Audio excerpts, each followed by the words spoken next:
नमस्कार, यूपी मांगे उत्तर में आप सभी का स्वागत है। मैं हूं आपके साथ दिव्या तिवारी। 2024 के लोकसभा चुनाव की जंग तेज हो गई है और 20 जनवरी को बीजेपी ने पूर्वांचल के गाजीपुर से चुनावी शंखनाद कर दिया। लोकसभा का रण जीतने के लिए बीजेपी ने दिल्ली से लखनऊ तक मंथन किया है और दिल्ली में राष्ट्रीय कार्यकारिणी की बैठक के बाद आज लखनऊ में प्रदेश कार्यकारिणी की बैठक हुई। इस बैठक में खुद सीएम योगी भी मौजूद थे और बीजेपी का पूरा फोकस यूपी की सभी 80 लोकसभा सीटों को जीतने का है। लेकिन सपा अध्यक्ष अखिलेश यादव का दावा है कि बीजेपी यूपी की सभी 80 सीटें हारेगी। इसी मुद्दे पर यूपी मांगे उत्तर में हम करेंगे बहस। 2024 की जंग, बीजेपी तैयार, सपा में हाहाकार। लेकिन सबसे पहले बीजेपी की प्रदेश कार्यकारिणी की बैठक में क्या कुछ हुआ है, इस रिपोर्ट के जरिए देखिए।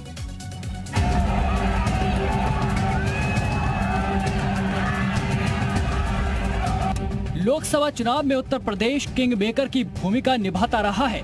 यही वजह है कि बीजेपी का खासा ध्यान यूपी की लोकसभा सीटों पर है। लोकसभा चुनाव को लेकर लखनऊ में बीजेपी कार्य समिति की बैठक हुई।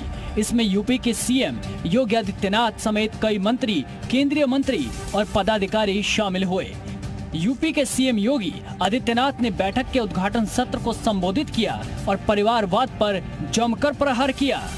आदरणीय प्रधानमंत्री मोदी जी के नेतृत्व में, उनके मार्गदर्शन में देश की आबादी के सबसे बड़े राज्य उत्तर प्रदेश में पहली बार कोई सरकार 5 वर्ष का कार्यकाल पूरा करने के उपरांत फिर से 2/3 बहुमत के साथ गठित हुई यह भारतीय जनता पार्टी जैसे दुनिया के सबसे बड़े राजनीतिक दल के कार्यकर्ताओं के उत्साह और उमंग को स्वाभाविक रूप से आगे बढ़ाने और उसे प्रेरित करने का एक अवसर हम सबके सामने था। लोकसभा चुनाव में जीत का प्लान तैयार करने के लिए कुछ दिनों पहले दिल्ली में बीजेपी की राष्ट्रीय कार्यकारिणी की बैठक हुई थी और पीएम मोदी ने भव्य रोड शो भी किया था। राष्ट्रीय कार्यकारिणी की बैठक में पीएम मोदी से मिले जीत के मंत्र को जमीन पर उतारने के लिए लखनऊ में हुई इस बैठक में रोड मैप तैयार किया गया। बीजेपी की नजर यूपी में खास तौर पर उन सीटों पर भी है जिन पर पिछले आम चुनावों में हार का सामना करना पड़ा था। यही कारण है कि बीजेपी अध्यक्ष जेपी नड्डा ने सीएम योगी के साथ पूर्वांचल के गाजीपुर से चुनावी हुंकार भरी और अब प्रदेश कार्यकारिणी की बैठक में यूपी की सभी 80 सीटों को जीतने की रणनीति पर चर्चा की गई। यानी साफ है, मिशन 2024 के लिए बीजेपी ने अपना अभियान शुरू कर दिया है। बैठक के बाद प्रदेश बीजेपी की नई टीम के गठन की कवायद शुरू करने के साथ नई टीम का गठन भी फरवरी तक किया जा सकता है। वहीं पार्टी के नए प्रदेश प्रभारी की घोषणा भी जनवरी के अंत में की जा सकती है। ब्यूरो रिपोर्ट, जी मीडिया।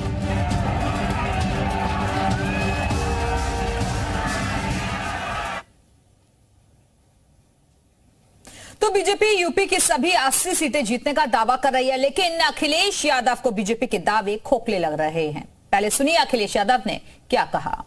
देखिए, बीजेपी इस बार हो सकता है 80 सीटें हार जाए। जो ये कहती हो पार्टी कि हम बरसों बरसों रहेंगे, याद कीजिए यही कहते थे ना कि 50 साल राज करेंगे, और वो लोग 400 दिन की बात कर रहे थे और आज तो 2 दिन चले गए 398।